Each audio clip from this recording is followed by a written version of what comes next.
105 ewo eye dambai otimpotem Rich FM ewo asinfo so Trinity FM ewo Bogoso Sunset Radio so ewo BBNA eno so ewo Western North region Kasiebono insema ebedimu akotimbi eni Ebi anisoko piemu awo aye Kasoa mpatema adihye bikyerem se omunyansuo eni nti omoti atua ewo aye Ghana Water Company so se bena nsuo no omusa bekabi ensem kroya mu no mantem no musuafo fifi mantem musuafo de nsema to gwa kyerem se wori tutu anamong se ne be a wo behwe se sansu nsem no adihye benya bi na yera John Mahama kebi mami kebi ne fei ododo amamu nhyem anasa dwenkyere a bekoso afi wemu no ne webu ehu waye hu hihema wapa hotama ewon kramantama Saso ana Ghana Chief of Staff adi atudwa chemse nansen tesen sohwemu kro no bo akoso OBC sohwemu ni ade nyina di adanse pefese kata shane pro ne kankan no ebo ewurawura suku ahodo mu ewo mangane mu nipa bia sike bi eni hu kwanse wonya nso wofa eye kwambone bi so abonsaka no Auditor General echemse wan ko Jessica bi efi won se be 10 million Ghana cedis na won so a won ho bom no ye de won akoma police fo Saso ana aye nadmo anafe National Fire Service aka ho abomu esra Ghana fo nyina siam ani nda ho pa ewo oja hyehye ensam eho Sabeye abangni so ade hu so obehwe se ukokro kitua ne femensa horo nyina mu no man adehia wo mu ho wo benya eye gwa edidi won djuma ahoro no kopom wala jokuku mansini mu a anamotu bi akoso ho yede mu kyeremu bebremo Saso ananei wadi afutu ama nipa sebio honama kwa no baby edidam nyina sejesa wo hwa party a ebetimi abo mo pa wo mo dada setene mu no eye NDC amayoku no insama fufruka yini mu ho ena nuanumu banu yanga tenase a yede erebramo se opromoto breakers yebo ewo TVXYZ Power FM eni Radio XYZ so asidan koma gentle step mother ka yeda masisa mudi munia mapano abeso yanga si Solak Natural Clinic ho yebekwa akje apomodin X Natural Mineral Water yensu papa yenuma ebua yanga apomodin ne fei yebeche osika mega cash no fa wonje mu bi na obenye sika yesi brabeton ho ewo TVXYZ so se ne be omanfo ebehu adekode potia oreton na omanfo aba abetobi misa ka promo no star 274 hash udi hujemu a ubedi sika bro so ne fe live kit capsules a efi medibonsis fo akache enyumaku ya fufuru ka ho bi ene na wiabre yang atenase a yedi kase boy ere ebramo akenkanfo metinti akura Kofi Dako ene wiabre mene akuya krantema Efensem no emunchirem ankasa enen. His Excellency John Dramani Mahama eye Ghana mampanyene yane mo Erika no wedi bibi mang angmang akandifu nyina enim ma afinwei adwenkyere a yeri gige efa ebibi mamu kabima mikebi anase ododo amamu ne ye kanise eye democracy afiwei ede no wa no ankasa die ni ma won abu ehu ano anase won apa ho entama ewo Accra International Conference Center. His Excellency John Dramani Mahama ichirem se hu benye ye papa se bibi manyinara ye behwe se ye di se ododo amamu yi ebeye adwuma o se yetu sa na mo na ne beboa ema bibi ma betumi akonkan etitiru a wo ba adwumadi bi eye omampanyin a ono o Nigeria magno emu Olusegun Obasanjo anase Jonathan Tinubu Tinubu boom ena wabepuem ewa ha efe wo mampanyin didao Nigeria former president bitise Olusegun Obasanjo ena efe Goodluck Jonathan wo munyina wanga bepuem ewa hanom se ne be ya sa adwenkyere no wo betumi agige na tumi aboa amaneoma etumi akonkan na president Edima ECOWAS commission Umar Alidu Tuare ono di nsema to gwachrem ose ebibimang yankoso ene fe yankanko ni nyina agina kontabu ene fe se yanyina yebetumi discipline ye ho ne yahwe se ododo amamu yi yebeje atom eno na beboa ma bibimang ebetumi akonanim. And unless results drive our public engagement, we as Africans will continue to sit on gold mines. We will continue to sit on gold mines and gas and oil wells, but we will always continue to wallow in poverty. In conclusion, Excellencies, I have 3 points. Democracy, or any system for that matter, will die if it does not deliver results.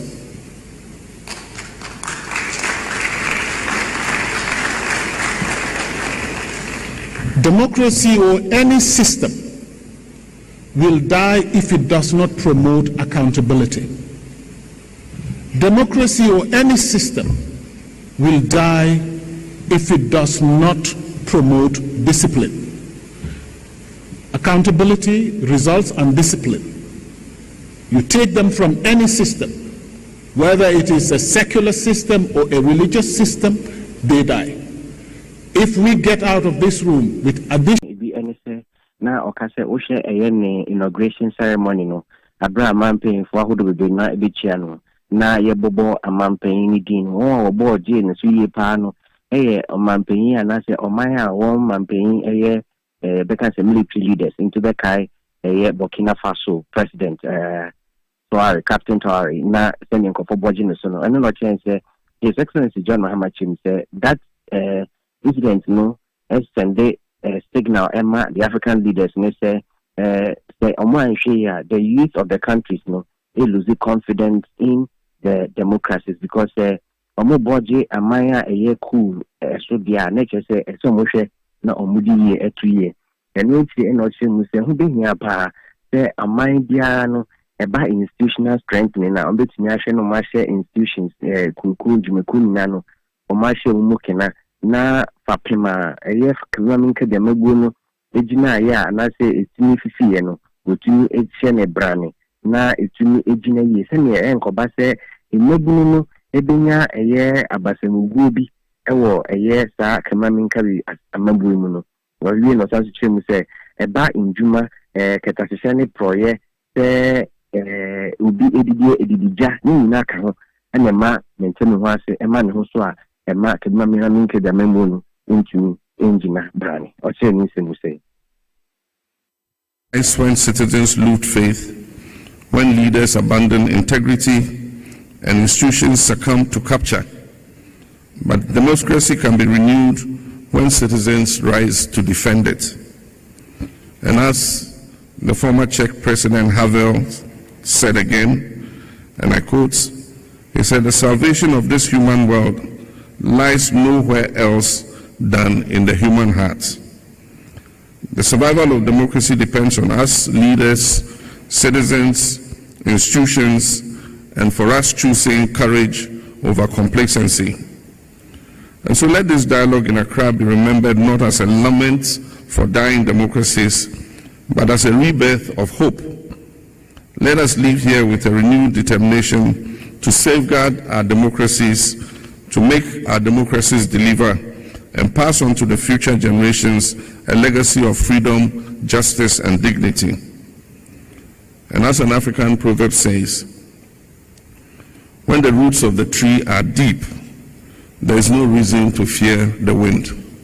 If the roots of our democracy are deep, there is no need to fear unconstitutional governance. If we deepen the roots of our democracy in our nations, it will withstand any storm. His Excellency John Dramani Mahama Ninsema Okana Wisdom Headed Jomel Manimbo in a free Accra International Conference Center at the Brian. Yantuasona Yemboshi and Kasoa Nenem Patsemuni Piemu El Hodia Adishibia Ewo Adam Nana electoral area El Kasoa and the Omonia Bede Papa Party Omiso Munya Sabinsu and Fendi Juma Sadia Ese Efata and so on Papa Bom Sadia Sabio John saw Abo Akokono and in Tene Omonia Bre passes Omusesium Ho Ombetia Gumbonten so Ayochapa at the Achra Ghana Water Companies and say so home of Fembe Bosominica Crenino Sempanyfo atwa mani kura nyade a so mu fie omo ewo ho omaye complaints bebre na nso nyina no enyade a empanyfo atu anamo ewo ho anei akoye dadwen pa ne ha kase ade amomo ewo Kasoa ne nempatem ho na tese eye assemblyman a owo entem ho eye honorable Adasu eye Frederick ene yensem chironi Alex Donko ekasa na nsem so de o chirechire mu no moma yentie bi meaning say asebia e kan bia no ye papa Jesus John Dramani man ye kan bia oye ye nim say obe se sa news yi ba bontin a seta minister e betu mirika won ye nya ye so free waja konya ko enwansu but ye de ne de e ba wo waja enti waja nso e ben ye onwo anin atitete ho chichiji kwanya nsu na yen ya ben woja Kasoa woja ni mi electoral area mi ga sat ne bohye to be fa woja dam no ena wo hoyi ne ba ne se na yen ya ben woja dam no ye mum ye nyanso na onwo a wachichiri mum etimi nyanso everyday ebo apayo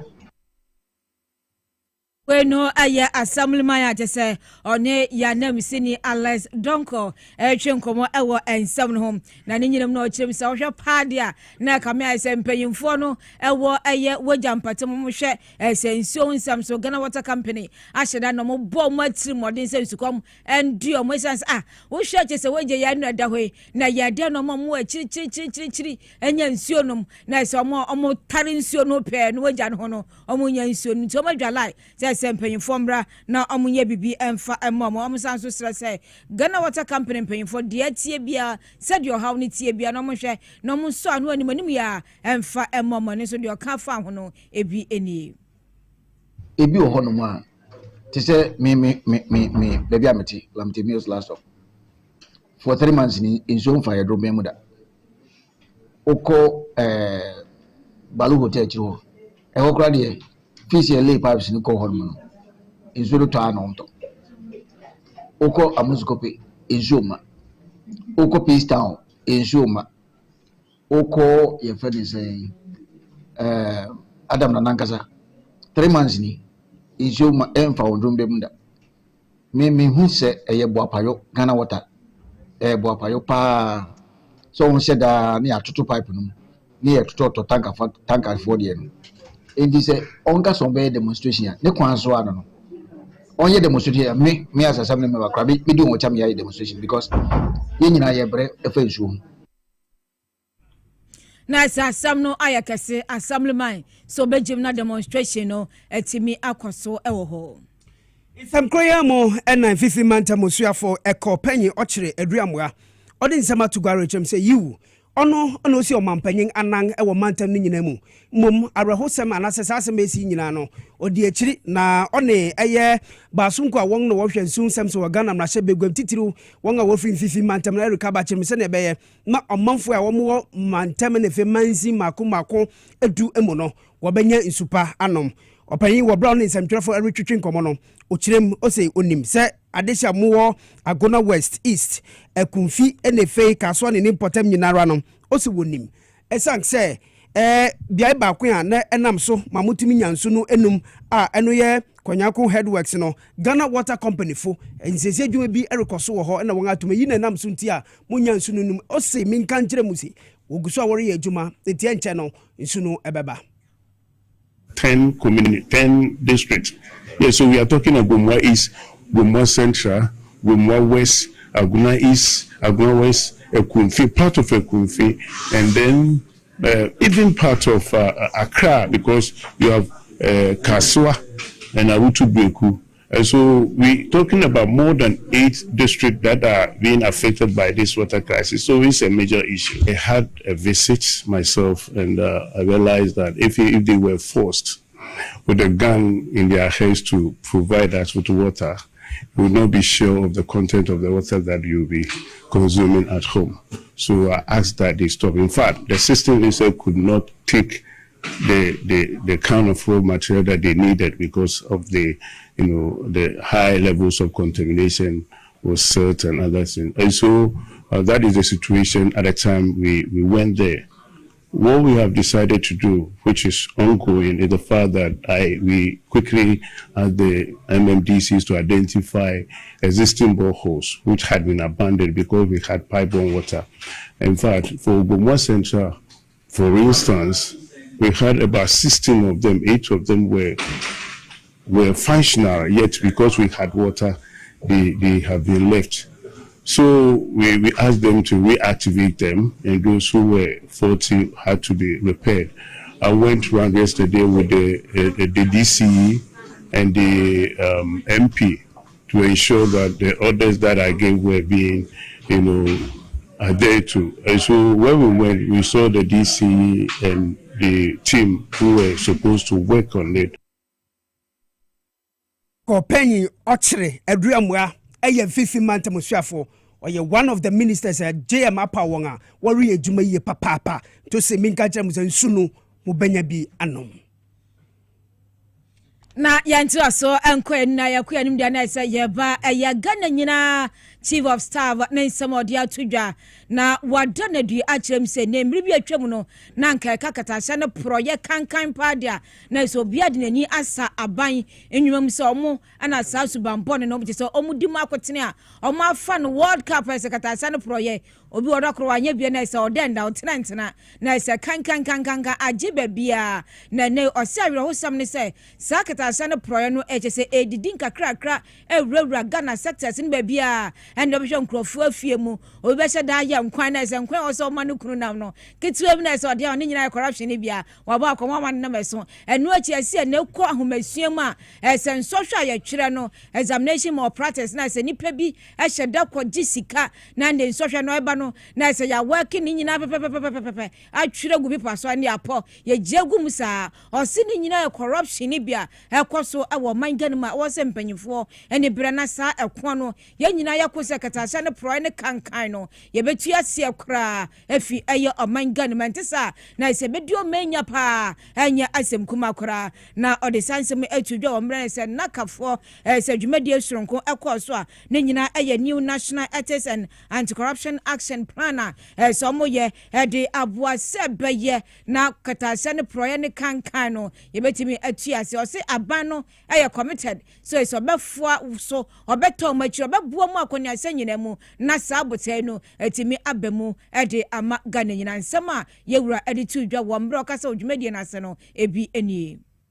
The previous NACAP from 2015 to 2024 taught us valuable lessons, especially about the dangers of underfunding and weak political commitment. That is why NACAP 2026 to 2020 has been placed directly under the office of the President to ensure that implementation is not just monitored, but also prioritized. Yes, government resources are limited. We face daily demands to fund health, education, roads, housing, and other critical sectors. But we must recognize that corruption prevention is not a competing priority. It is a fundamental one that ought to be achieved. If we fail to protect our resources, we will never have enough to build the schools, hospitals, and roads our people deserve. We will never create the decent jobs for our youth. We will never realize the 24-hour economy as we envision. Recent events, including the exam malpractice, reminds us that ethical decay is not confined to our institutions only.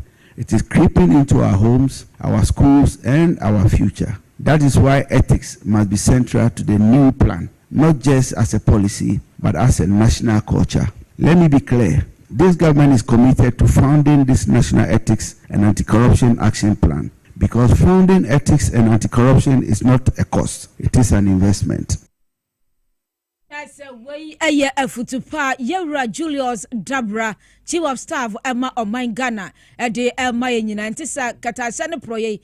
bechichire Ghana hwefom se brim se nyoma nyina besai se yentimi enkoyanim. Yentua kasebo no so no soafo hwe mia mofra ene odaseni yedi hu sam so Agnes na momolate ode nsem atugwa ena orichirim se aban esi gina so behwe se nnuan a yedere mamofra wo man mu no obeye ne yiye ede ama esanse mfisha wotwe a bese nko nyina yenim de danse school feeding adwumade no ya de se niam enhyedan konkan infama nti ose wo behwe se nnuan papa wode be mamofra no wodi a ebema won apomodin ma patitiru ewo public schools emo na owura ana era Agnes na momolate ede nsemi etugwa ewo new gbawe class of schools anu woga atoye mentin mo wonkramantama na ode nsema tugwa akwama adesua bia yi honum nyina se wo momoden se nnuan papa woredua warenua ede ama mofra ewo yeman mu no wobenua ne papa mefei ketresa wobefa won se wonko nua nsuso no wobeye nipa se bio won eye niema nsuso ebe konkan na won afa abafo kwansu se na ebe mofra yi wobenya nua pa na won edi omun sunline enkonko gi eduane no because as part of nyama ye di chire nkwala no nye so mu didi keke ba ye pese eboa nkwala school ko in terms of enrollment and if so mo retention so mo be omo aba school no they stay and if so no nutrition it will say yeah okro na the okro stew itself comes with its own value, nutritional value. Until the meal is supposed to be nutritious, until they monitor that as well. Enti yɛbaeɛ no all boxes have been ticked and adeɛ na me say ka ho ɛyɛ kama no ɛyɛ sɛ ɔmo kyerɛ ɔmo table manners enti ɛno so ɛyɛ very good yɛnwie aduane wie a yɛde bɛsɛve wɔ class wokɔhoro wɔ nsɛm teacher bɛbɔ mpaeɛ ama wo anaasɛ obi volunteer sɛ ɔbɛbɔ mpaeɛ which are things we do in our homes nti uwie a na efidie wedi aduane no after that wakɔhoro nsa the normal things we do the beginning and the end of meals at home nti I think it is a good exercise and we'll keep doing the spot checks randomly. Dr. Agnes Namomo Latte, Eyosuafo hwe mofra miani odaseni yedi hu sanso no achi Gan South mense no abankra chipanyinga owo ho Felix Odate Lamte enso chirim se ketresa wo mo ho ne school feeding coordinators wo mo ho nyina no obo nga baso ne fe o hyebosi na nkasa so beboa wo se ne be wo nga djuma warrior no ene ma be kototin program bia ana government she bia ebetumi akoso yi a monitoring and evaluation e wo hia enti ene a minister na ba no ebe ma wo ye caterer ana wo na wo ye aduane na wo na wo serve a obehu se eni bi wo den eni bi hwe wo enti wunde wo ho wunye bibi akeke nya den emfa ma nkola no yenso ye beda nyame asese minister ba ye no baba behu se aduane na mi caterers o mo wo municipality no mo de serve nkola no quality and the standard no so very high minister so aboy abaso say ye nkola no ye mo be queue na ansa na den o mo agi aduane no ye sure say den o mo tete o mo classroom na ya ye dining settings among na den ye de aduane no ye serve wi a na ye de gugu bowls mo ye den baskets mo akwa serve o nti sa anyama ne nyina ene nyama Ayora Felix Odate Lamte or Gan South Municipal Chief Executive. Ajumekua aye Sanda International Softcare aye FM Manufacturing Company actual petition ede akwakoma Ghana International Trade Commission say ne omubenya pa say ne be akoso ewo Ghana dwedie wonsam no ombetimi atu ne netimi aboa o se nwumekuo bi amode say omo import nyama enye papa say ebo man Ghana mo nyina no say entimi entwa ye kura o de sansemi tudwa ombre say osofo a ohwe asetena ye dinsam so ekoho na nsam no said ye owura Michael Kofi eye baako ade tudwa no mama yentie bi. The center of the world. Our goods manufactured in Ghana are exported to not only the neighboring countries, but also other continents, South America, United States of America, Spain, and other countries. But also, we have the plan to invest more. But we have to admit that we're also facing a lot of challenges, especially the importation of substandard diapers, and the way they are maneuvering in the port, evading taxes, is really rendering us as local manufacturers, uncompetitive, because what they are doing, they are selling their goods at a very low price, almost our cost. So we are not able to compete with them. Because of that, we have to dismantle 2 of our production lines for diapers 2 years ago. It is really a great loss for Ghana economy, and us as a investor, we're also suffering quite a lot. So we are appealing to GITC, to the government, that we are looking forward to more of your support and guidance. So we're able to work together hand in hand in boosting our local manufacturing. Ani amutie ayepanyi kwankyerefo no oda Sanda Ghana ano Michael Kofi baako ena yeti ninkanu achinso no na se eye executive secretary adema Ghana International Trade Commission Mami Mavis ejekwa enso ade nsembi atudwa chemsa ban se eye committee so behwe se eye ankrankru nyuma ne ade nyina na beko na efe to wonsam nyina nso no omohwe ahyeni ya tuniye na atimi aboa. File a petition with GITC. GITC, your mandate, and say, you bet me, I shall not fair competition across Ghanaian market. Now, Osha and go for the dampers, ye substandard dampers, a raminuma, a big cause of harm to local industries, a bit so cause health threats to your manner, your debo mono. And to a petition on the buy and say, ye beshe, ye bayan shishimu, na yetimia is a substandard dampers in a few mines, so na ye de fair competition, abba. And to the idea bar, and say, yɛbɛhwɛ sɛ deɛ ɔmo yɛ ɔmo nneɛma kwan a ɔmo fa so yɛ no ɛne sɛ deɛ esi process ɛfam a ɔmo de kɔ dwaman so yɛaba nso yɛakɔ factory to yɛho deɛ ɛkɔ bia yɛde amaneɛ no bɛkɔ akɔbɔ yɛpanyin ama no ato ɔma mpanyin na ɛyɛ no ɔno nso n'ani so ade hu sɛ 24-hour economy ɔde bɛba yɛba yɛ ɔmo ka ɛho asɛm sɛ ɔmo nso so no ɔmo ayɛ nhyehyɛeɛ a ɔmo ne 24-hour economy fo no ahyia sɛ ɔmo pɛ sɛ ɔmo rane nti sɛ ɔmo employ about 3,700 Ghanaians a 24-hour economy yɛde ɔmo hyɛ na ɔmo hyɛ aseɛ na ɔmo implement yɛ adwuma that's multiplied by 2 that would be more than 7,000 a ɛbɛboa ma Ghanaian youth a ɔmo ne adwuma nso so no ɔmo nyɛ adwuma nti na wenu ayansama Mami Mavis ajekwa ono enso editu dwa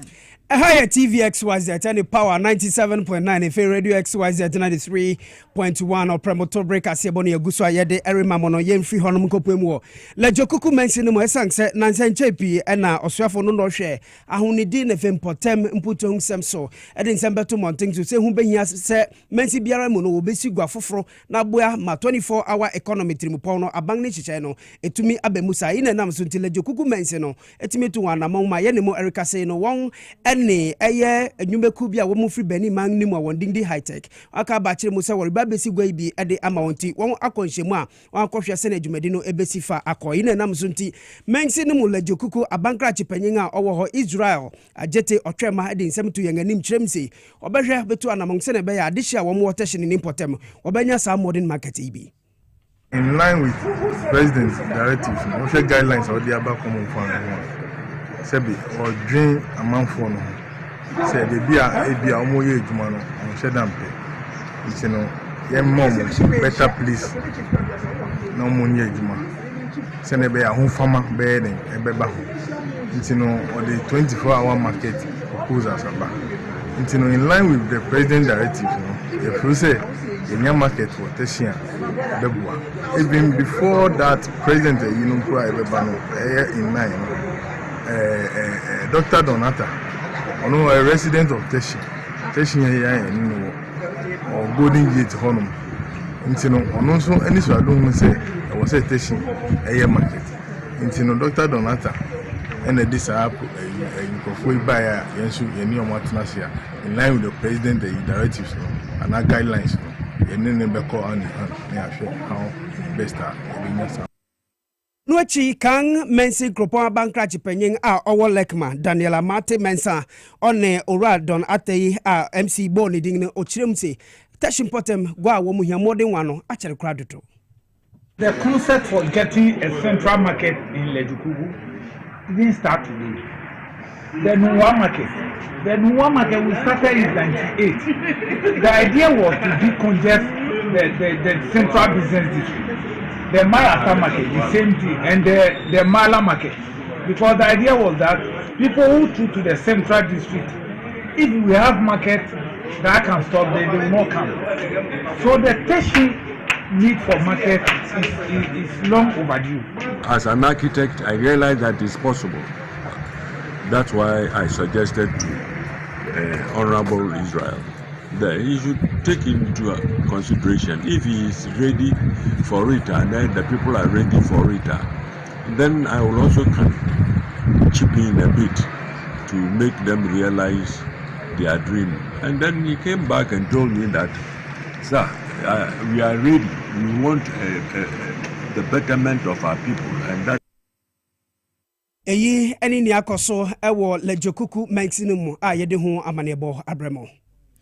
ya ntuasuna ye mohwimfie ni nkyeremu ewo tema ne mpatemu na National Disaster Management Organization ene eye fire service for akabuma omatiesi mbonten so eye bedwam nkyerɛkyerɛ ediama adwadifo ne timamfo nyina ewo eye ntemesanse nanse sɛ de ogya hye yi ne ti ewo manga ne mu no kyese ya ginsemu a eye arawo sempa ate sɛ japade anipa bi ede mfi bebre apɛ no nda kropesema na sɛ gya ahye ne nyina adwa bi ese ofa bibia o ma eye eno na sɛ de eye futuo ade amagana fo nyina sɛ miani nda hɔ ewo ogya nieme bi betimi di gya hye aba no yembo ho ban ho na efutuo efi ADO1 Joshua eye kunupe ono ana sansemi no ode atudwa Service and NADMO came together to organize a training for market women within Tema West. This is because we noticed there has been some market fires for some time now, and we as Kasapreko and Tema West, we don't want such a thing to happen to us here. So we came together as Kasapreko, Fire Station, and NADMO that will educate market women to prevent fires from occurring in the market. There are a lot of things that we can do that can cause fire within our markets. First of all, people who normally cook in the marketplaces, we say that cooking in the marketplace is not advisable because most of the time people use gas to cook, coal to cook at the marketplaces, and whenever they are not attended to, this can come into contact with any combustible material which can lead to fire. And moreover, we have illegal connections that we find in our marketplaces where people have traveled from one place to the other from long distances and taking current to work with. And we advise that this illegal connection is not helpful in our market. Also, the marketplace has been a place for selling and also domestic as well, where people sleep and do their personal stuff in the market. Example may be that people using coal, people using tender at the marketplace, and they are not attended to. When this coal falls on anything combustible in the marketplace, this can also lead to fire. Anuachi anajesa aya nana tantantu so ono so odin semi atu jakopiem ono na se nadmod mekwa kwankyerefo ewo eye Tema West na okyerem se wo behia pa se se dia research na agenda kwanga ni bia ede ne ho behyem na sabi ni bia enye no ye beyi na kwano so de okan ebi eni. Our research agenda, we want to create awareness organization that has a responsibility of preventing a disaster from occurring. And then we looked at the Batunya enclave and we realized that issues of fire and first aid were important. So the fire and climate unit of NADMO were tasked with the responsibility of coming out with a program that will ensure that we do some level of education across the municipality. So this is the beginning of a sensitization program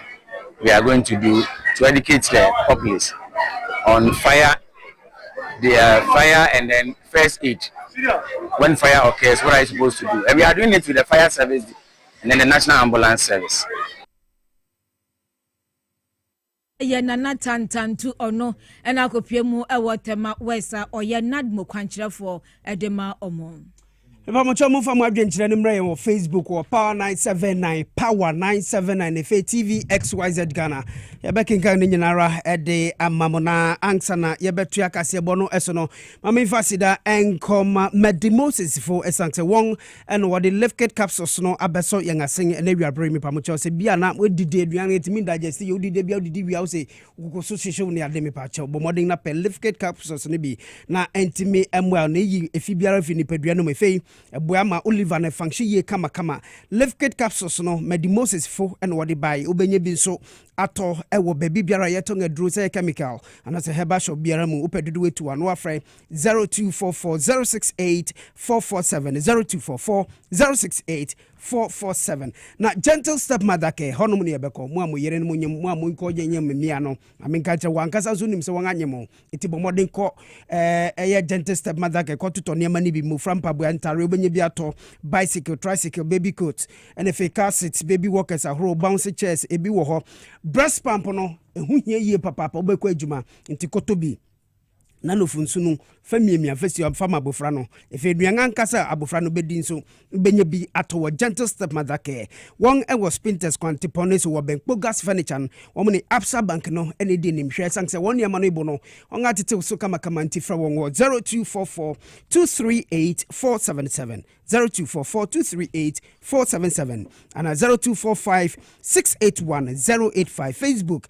gentle stepmother care.ghana and if Instagram gentle stepmother care.spinters na mami kanfo fama say Solak Natural Clinic mo kidney enye dwuma yie liver problems ahoro awo ho ayedinga ma anaso tenasi kakra na onanga ho esi meduasa wo se wanya swollen fit mi pacho nya dipa Solak Natural Clinic Dr. Solomon papa bi oda no mi pacho won ena obetimi aboa bo modern na ko hono mi sanse won mu ye lab test ahoro nyina bi etu betimi afra 055 393 2631 055 393 2631 na wakoy je ayarehwe mapa ewo ho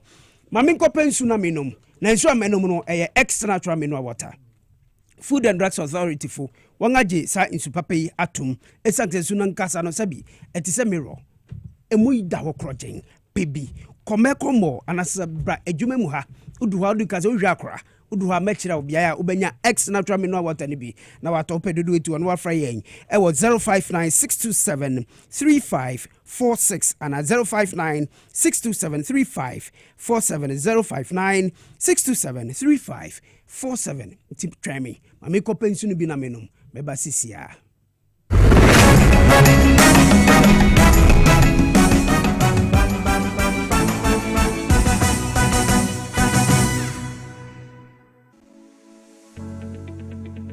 The National Petroleum Authority hereby cautions persons engaged in illicit storage and trading of petroleum products to comply with the regulatory requirements to operate in the downstream petroleum industry. The NPA Act clearly stipulates that no individual shall engage in any commercial activity related to the importation, exportation, re-exportation, shipment, transportation, processing, refining, storage, distribution, marketing, or sale of petroleum products in the downstream industry without first obtaining a license from the NPA board. Failure to secure the necessary license and properly regularize operations will result in confiscation of petroleum products, prosecution under the law, and decommissioning of facility. For more information, contact the National Petroleum Authority on 0302 550 380. You can also visit our head office located at Jolu of the N1 Highway or any of our regional offices. Na ade na ya obayi a oda forma so ne yafunu mu emunumunim. Oh Mr. Entry, also yare ya titi me benfie pi nanso ne yam nyono da. Se me chew no ahodo amato a me hunu hwe a ebe ya nwanwa. Menyi ni se what ulcer tamfo Haxa capsules any Haxa mixture yanum bom kotia ulcer no bia ma no anom. Anka ne ho ato no dadaada. Ulcer dro de eno ne Haxa capsules any Haxa mixture. Ankom ni nkyeremu. Ulcer yekura eto yefunu ene ensunu mu. Etuma wo yefunu ekeka wa. Wogire wo ho a enye. Ulcer etumi ema wo ye cheko ebra wadidi awie. So how eye ulcer de a compare Haxa capsules any Haxa mixture nanum bom na ho ebeto. Pedudu atu a ko okanshi drug lane Kumasi Dani Herbal Takradi AA Mensa Anafre 020-3822-855 Apefo abatan ya wama won mofra no fo ene mofra woni mfie dumienu enka ho Haxa capsules ene ne mixture Ulcer tamfo edie age adwadie nkratoyi yi atom.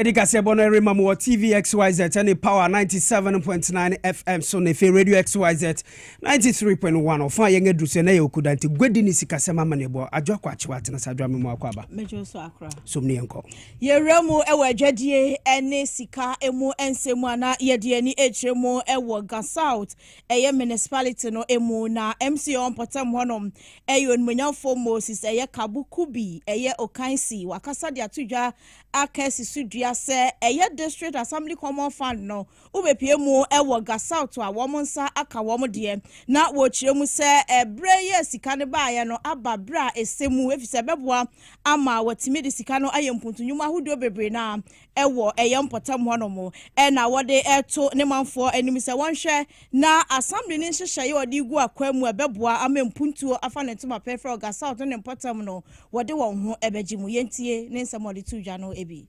Aban amani eska that is the district assembly common fund and yesu internally generated fund this community before we share say we spending no they say 1 year budget na assembly men no engine tum answer what study say we spend until then ye budget na ya be biun chere omo ye pesi omungin tum say projects I person ye ni manimano omuji tumwa na yatimi eyiska no ayesa projects. Yeah, this is assembly common fund no I buy my first tranche any second tranche the 337 million, any 339 million. And those are the monies I are able pushing into the na chesanye ekotie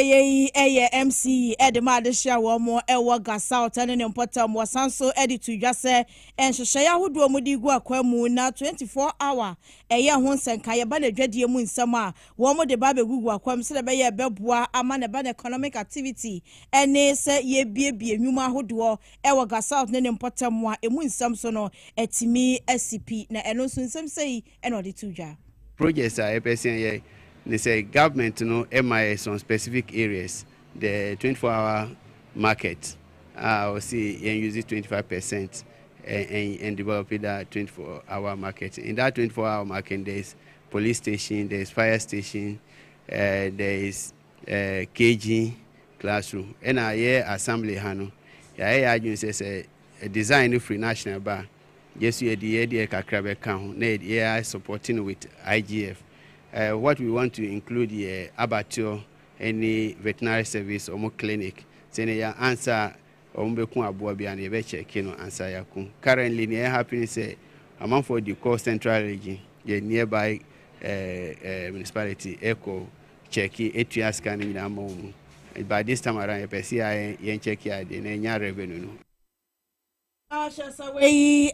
MC de Madeshia wo mo ewo Kasoa tane ne mpata mo onmunyamfo eye Moses Kabukubi eye Okansi ena wodesa enchemu wei ato eye edwana yemfo ne afo ani enchemu adraba fonka bom ku ahodo a wo mo ewo my Ghana mu Concerned Drivers Association wotiteni wada wonano eye pawili ni adraba fo ahodo bi enei wo mo ni abiri echemu a ye hwese de niema ehwiri ekosoro ne fa nwobo no ekosoro afenso wo mso kopie mu abosu kaya besina spare part dealers wo mo entity wo niema so yakwada sorry ya ECG4 and Ghana Water4 enso propose ye chese almost 100% eno no ntumu a wo mo de beton kanea ni ensuo so wo mo se ne yakeka kwade de nyame ya adum efiada anhwe ya ahyenti ade bo wo mo ebetumu na chese yentie ensema wo mo de tudwa no ebi every time I say 50% the yes animal. Then the Sally Kumi and the crack and said 6 months or 4 months near yet a lot. I am from your son. TP article, I'm paying for national team on any vice. Yeah, I'm second. On a sure. Now, one batty, Lord Fairson. Now, I'm paying in a bed. Woman demand to an amount money, but you can't see Kasoa drop from the Maya Mammy, Medamasi. I'm paying another year, Yabusoka. One tenure maso, Otiana Moko Dowmas. Yet, Lord First, but permanent. I was so careful, your margins over tenure maso. They say, Brad, woman, not just say, Dollar Nirazi, 80 man, they say, I yet to tap, Yenting now. First, Yati Lord First, so extra 1 city, 1 liter, I'm on mine. And then Yakotia, PRC for say, one more better, Latisi to so. About 200% yen adabes and yet 200% and now 1% and now 2% and yet and that Friday every networking Friday don't can tell someone penny and yes come on to a matrasa because once in the drama on our energy minister and finance minister and the Ghana for young and actually say you have electricity and the board if said rubber I am your papa GP article anything what that I was so careful someone man want this one and this watch now. Na chesa we pa really wano president edema Concerned Drivers Association and what this are concerns we ato eja akra medibesi wa hano yo yadase tipa wole o se mampanyini wo meda wangase wo metete lorry fare bo so wa meda wo mase yo mate no mo so yetete petrol bo so mo koda mampanyini ase baba medase adwa kwache wa no de eyesikasem ne efe gwedi amanebo abraye no yentu akase ebo no so na adehye no mu bi anaso manfo no mu bi a won ewo bia bia wo se wotu fama gude ewa hafomantem wo frɛ ho ramoso na wo sere se wo se won concession bi ewo wonsem no won aje abang na je fi wonsem na ode akoma Chinese company bi nti wosre se ne manimi ya no won sanfa won ade insanfa ma obi sanse kwan a wo fa so a wo je fi wonsem no won ani enye ho wo friends am twerefo nhiem na one leader eye Owura Eric Kofi Amponsa and Orichim se wasra bangse enimeni ya no onsan fasa concession ma won biom ya timu adwuma wa ya eye enkoso mane yampanimfo edi animu ejima kroma se omo hweso no mumfa enidi enu an yegina ha ye asembia si ho boni bia si ya ne se sojafo abaha abesi sa ye compressors ni eni amanyina ari ko aye nim sojafo me yo mu free obi ameka bibia nkyere ye hu se sojafo ye mu bone ye nso so ye nkum nipa eti na ye man bari kwasa ti se eni ma koso no haye yo ri tana for ba ya no o meka bone kura ya enunti woni ye free wa ori chana for etiwa omo yo majuma Eric Kofi Amponsa no echi omanfo no mu bi nsu di nsa bi se etugwa da ho ye beto na sase we so ye ba no so na so na tro so eno na de go school dia wie eno so na de hye yachi eno so na de hye yani emreti wa bia ye nim de si ye yet why who says we assassin so yes we dey am sensuo yes assassin na impo sensuo a China for sensuo yes assassin so mo so sensuo and so China di free mamu aba pompo penifo bi enum yasa bi enum amama to assassin di am China ya man say anu anu mo dey popra wo kura yi no amon sensuo amon sensuo ba ye tiboni bia ye wo honom na China for ye ni be bia omo fili omo be tomo man say ya omo say de pro as so mo nyame nyina ho ama man say no enye adwuma nye na mpo asam ni ye nyina ne say e man say ye adwuma omo say obi sa da Mami fasida nkoma nyumekui mami nkafo fama se yede mega cash win big yede ho adwumedi asang abra obi onti bomoding fawfo no na dial star 426 star 246 star 5 star 426 star 5 na fa ho jemu bi mipacho ya no select mano anase boxes no 1 to 6 no select baako uti ye obetime di to the tune of 50,000 na utwa baako biara no ye betu 5 Ghana cedis pe na yenam NL one characters platform so and it is a Egori Eri Brown to bombarding fan who Jim. Ninyamuno, yes, a bombarding beton home. Our TV XYZ so one casa who said TV no any daho. Shataria Shemi, colors no BBI bright, lovely. Edidan Aquem, enti Uberton Unyama Waha. Be rest assured say ubenya hu fasono bombarding for your marketing department no e was 053 382 5870 053 382 5870 na won so beton ho e wo TV XYZ so na misaka promo no mi pacho ye gina ye nanto ye papa e star 274 hash star 274 hash star 274 hash no waselati power and as XYZ na enu ano no utwa e 5 Ghana cedis pe ene e betu star 274 hash sika cash kudi dwete ega any money ni nyina no ubenye bi star 274 hash waselati power FM na say ube win big e wo ho ubenya be say 50,000 one quantity sika ni mu no 500 million as in America enye sika kitwa pacho bon fa ho jemu bi na won susu bo modern na dibi na yenam National Lottery Authority NL one characters platform ni so ene di minsaka promo no eguso a yede every ebremo mangade hye ya no su ne begina na wiabre promoto break ase bo no ha ene di nyinara ebesi ade amamu na ansa na yebekọ no eyi efi mankasa menua Kofi Abrante nchen ote na nkasa ni wofase bi ni wofase ni din edi Jelisa Teko ene